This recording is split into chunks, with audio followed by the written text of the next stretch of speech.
పశ్చిమ గోదావరి జిల్లా పాలకొల్లులోని డచ్ సమాధుల కబ్జాపై ఐ న్యూస్ ప్రసారం చేసిన కథనాలపై ప్రభుత్వం స్పందించింది.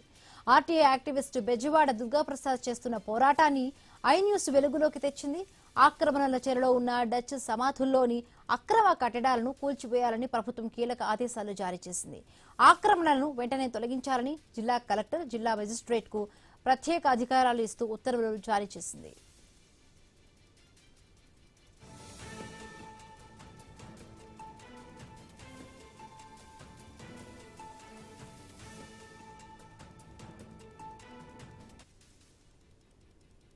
పాలకొల్లు క్షీరరామ క్షేత్రాన్ని ఆనుకొని 36 సెంట్ల పురావస్తు శాఖకు చెందిన స్థలంలో ఏకంగా 18 సెంట్ల భూమిని కొందరు ఆక్రమించారు. షాపింగ్ కాంప్లెక్స్లు, పక్కా భవనాలు అక్రమంగా నిర్మించడంపై పూర్తి ఆధారాలతో ఐ న్యూస్ కథనాన్ని ప్రసారం చేసింది.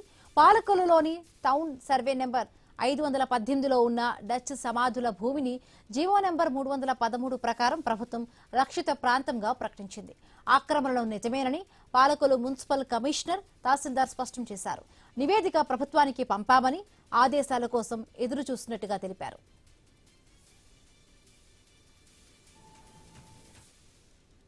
ఇక ఆక్రమణలను వెంటనే కూల్చివేయాలని పర్యాటక ప్రాంత ప్రత్యేక ప్రధాన కార్యదర్శి అజయ్ జైన్ ఉత్తర్వులు జారీ చేశారు.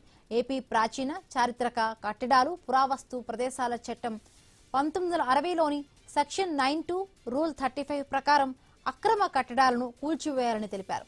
ఆ చారిత్రక ప్రాంతాన్ని పూర్వస్థితికి తీసుకురావాలని కలెక్టర్ను ఆదేశించింది. ప్రభుత్వ తాజా ఉత్తర్వులతో 17వ శతాబ్దానికి చెందిన చారిత్రక వారసత్వ సంపదలకు ఎట్టకేలకు విముక్తి లభించనుంది.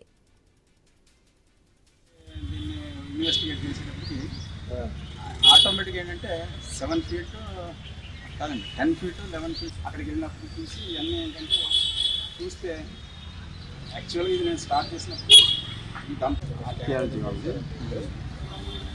అబ్స్ట్రాక్ట్ ఇంకా దీని మీద ఏదో చేసేస్తున్నాడు. ఆర్టీఐలో ఎప్పుడు వేసారు మీరు? ఇప్పటి నుంచి 1.5 year బ్యాక్ ఈ స్టేజ్కి వచ్చిన అప్పుడు పురావస్తు